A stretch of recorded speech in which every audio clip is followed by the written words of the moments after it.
Hi friends, welcome to Leetcode daily challenge. So the challenge that we have today is merging the given intervals. We will be given an array of intervals where every interval will have a start and end, and we need to merge all the intervals such that if there are any overlapping intervals, we need to merge them together and make one interval. And finally we return the array with non-overlapping intervals which will cover all the given intervals in the initial input. So let's look at the examples to get a clear idea. So uh, we have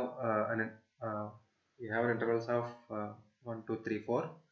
So the first interval is 1, 3, and the second interval is 2, 6. Then we have 8, 10, 15, 18. So if you see, the first and second intervals are overlapping. So when we match those two, we get 1, comma 6 as a single interval. Then the next interval 8, 10 doesn't overlap with the merged interval. Then we have the last interval 15, 18, which again doesn't overlap with any other interval. So the final output will be three intervals 1, 6, 8, 10, 15, 18. So in the second example we have 1, 4 and 4, 5. Again here also we have the two intervals merging each other, overlapping each other, because the second interval starts at 4 whereas the first interval ends at 4. So when we merge these two, we get a single interval which is 1, 5. And looking at the constraints, the length of the intervals can go from 1 to 10 power 4, and every interval as expected will have two coordinates, start and end, and the values in the intervals start and end will be in the range 0 to 10 power 4. Okay, so how to proceed? I mean, how can we solve this? So one straightforward approach will be like, you have n intervals, so take every interval, just compare with every other interval and see if it is overlapping with anything. If there is an overlap, you merge that interval with the corresponding overlapped interval, then form a new interval and keep it in your result. So you repeat this process for every interval. So it's like you take every one by one every interval, then compare with all other intervals. So it will be like in the order of n square. So O of n square solution. So can we do better than that? So if you see, generally problems like these things where you are supposed to handle some time series or intervals, it is always best if you can sort these things first. So if you sort these intervals, so you get all the intervals in a particular order. So then it becomes easy to process them. So if we sort these intervals, then what we can do is we can start from the first interval, just compare with the next interval, so adjacent intervals. If there is an overlap, you merge them together. Then you take the result interval. Then again you proceed with the next interval. So that way you just have to compare the adjacent intervals because they are already in the sorted order. You don't have to compare every interval with all other intervals. So this way we can reduce the time complexity. So the only thing is here we use a sort function so to sort all the intervals, so that will be in the order of O of n log n. So your final solution would be in the order of O of n log n, which is definitely better than O of n square.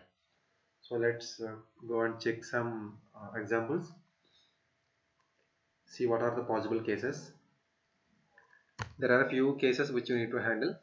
So let's say we have an interval 1, 3, and we have another interval 1, comma 2.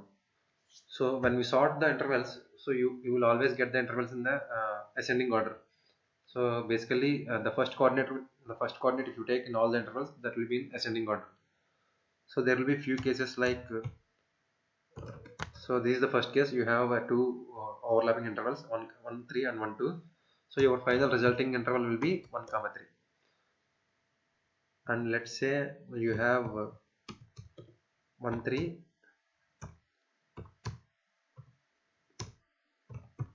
and 2, comma 4. Here again your final interval will be 1, comma 4.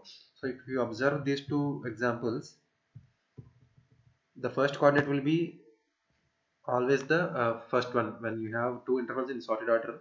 So your first interval will be the smallest one. So your first resulting interval, the first coordinate will be the first coordinate of the first interval. Yeah. and the second coordinate you just have to take the maximum of the two coordinates. So you just take max of second coordinate of first interval and second coordinate of second interval. So that will be your resulting interval. So 1 3. If you see the maximum of 2 comma 3, and here the maximum of 2 comma 4. Yeah, 3 comma 4. And one more example is, let's say you have same interval twice repeated. So your resulting interval again will be 1, the first coordinate, and the maximum of 3. So maximum of 3 comma 3 is again 3. So that will be your resulting interval. Then finally we have one case where you have non-overlapping intervals like 5 comma 10. So in this case there is no overlapping, so you just process these two intervals separately. And one final thing is 1 comma 3, as we have seen in the example 3 comma 5. So when you merge these two intervals you get 1 comma 5. Again this is covered in the above examples. So you take the first coordinate of the first interval 1, then you take the maximum of second coordinates 3 comma 5, so which is 5. Yeah. So we just have to take care of these cases, then automatically we will get our result. So let's write some code. First we will start with C++, then we check Java solution. So first let me reset it to default.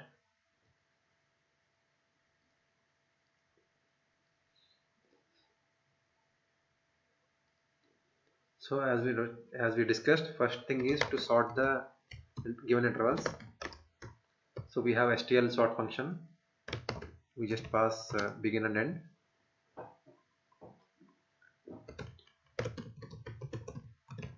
This will sort the given intervals using the first coordinate. So it will sort in the ascending order. Now let's take the size, and let's take the first coordinate, first interval, because we are going to compare every other interval with the first. We will start with the first interval, then just compare the adjacent intervals. So then we start with the next interval, I equal to 1, I less than size, I plus plus. So let's say the current interval. Let's take the current interval. Then now we need to compare the coordinates. So as we discussed, there will be basically two cases here. In the first case we have like the current interval. So if we just have to check whether they are overlapping or not. If they are not, either they are not overlapping or all other cases will fall into overlapping. So first we will check the non-overlapping case. So for non-overlapping case, you just have to check the second interval's first coordinate. That means the starting of the second interval is ahead of the ending of the first interval. So current of 1 is greater than previous of 1. So current of 0 it should be, because starting of the second interval greater than previous of 1, the ending of the previous interval. That means they are not overlapping. So in that case we need to save the previous interval. So let's take a result variable,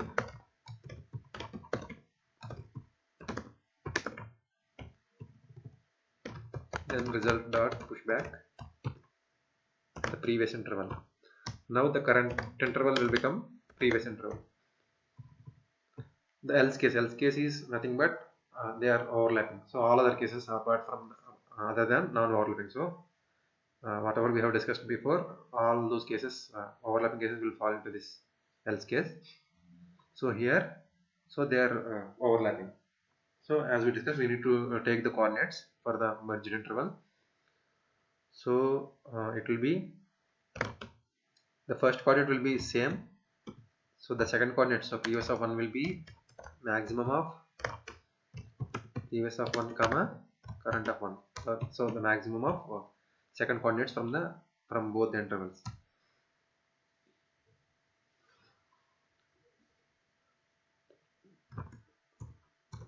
Yeah.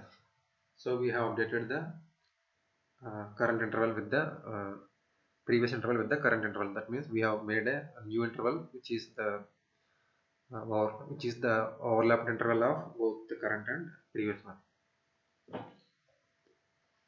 Now finally when we come out, we need to add the previous interval, which is this one. So we will add it to result. You will see why we are adding it here. Let's say you have only one interval in the given input.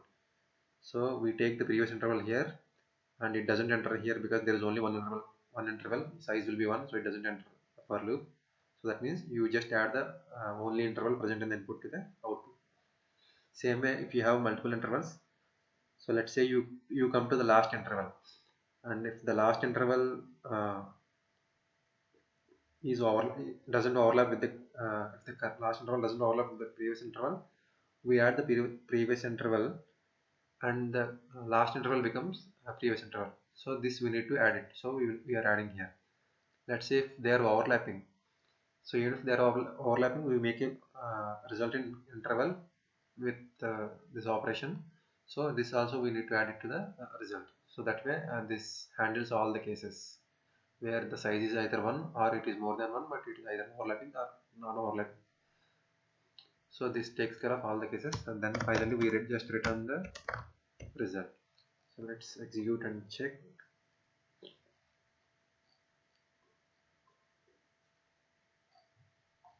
Yeah, we just have to take vector of int.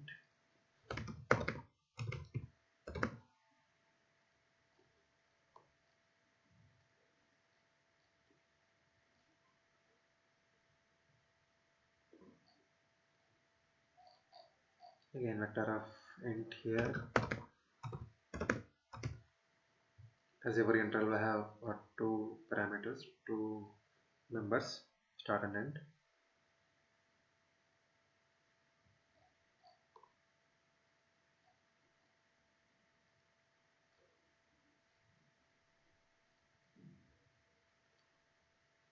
Yeah, so the answer is matching. So let's submit and check.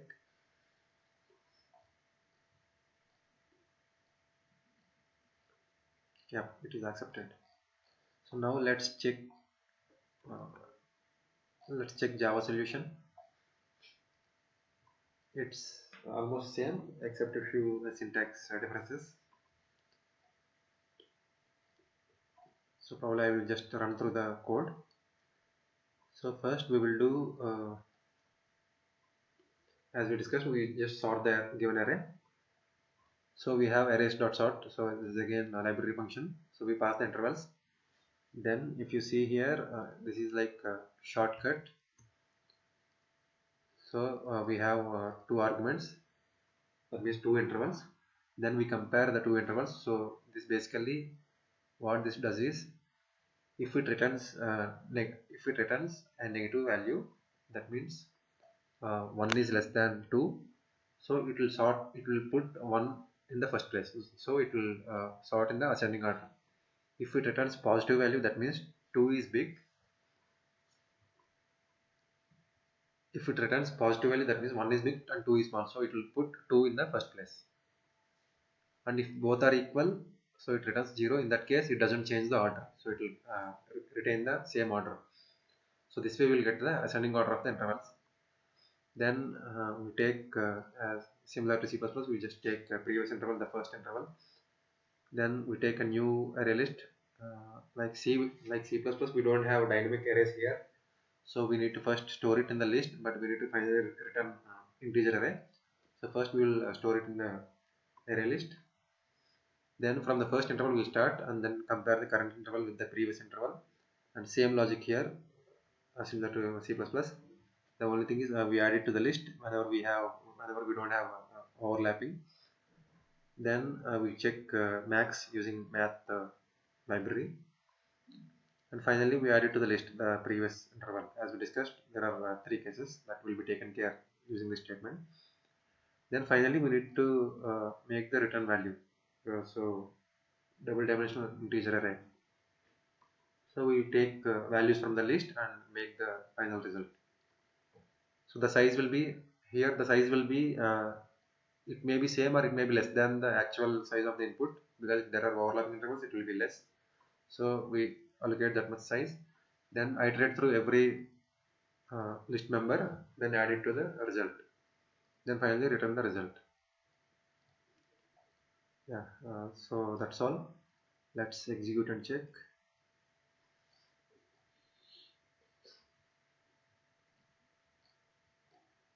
Yes, it works fine. So let's submit and check.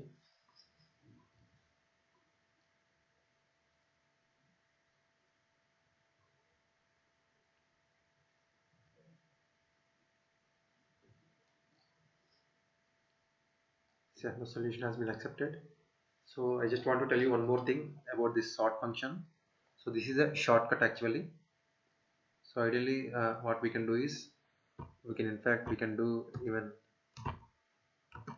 so basically we are writing our own custom sort function because it is a double dimensional array and the library function doesn't expect that. So what we need to do here is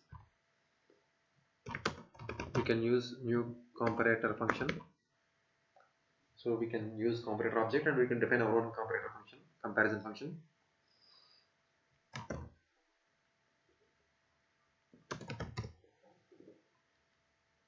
So we need to define a public function, compare function,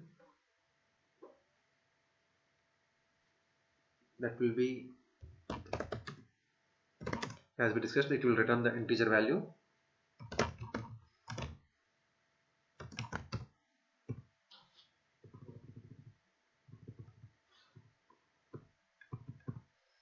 And we have two arguments, 1 comma 2, then return 1 0 minus 2 0.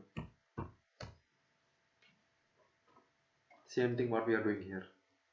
So only thing is here we need to define our, what is our template argument here. So the comparator object will take integer array that we are passing here.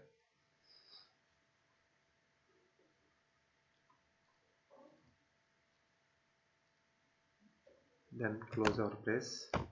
That's all. So this is equivalent to whatever we have written above here. So this is a shortcut for the one that we have written here. So let's just run it and check once.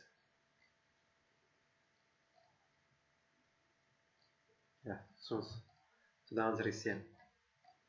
So let's see the time complexity. So for C++, yeah, all the test cases have been passed and 48 milliseconds. And for Java, again, everything passed and 5 milliseconds. Generally, Java solutions will be little faster. And as we discussed, the time complexity here is O of n log n. So the actual processing that we do is for the sort function. So sort function generally takes O of n log n, whereas the other processing that we are just doing O of n, because every interval we are processing one. So it is in the order of O of n. So the final time complexity will be in the order of O of n log n. So that's it for today. Thanks for watching. Please do subscribe and provide your feedback. Thank you.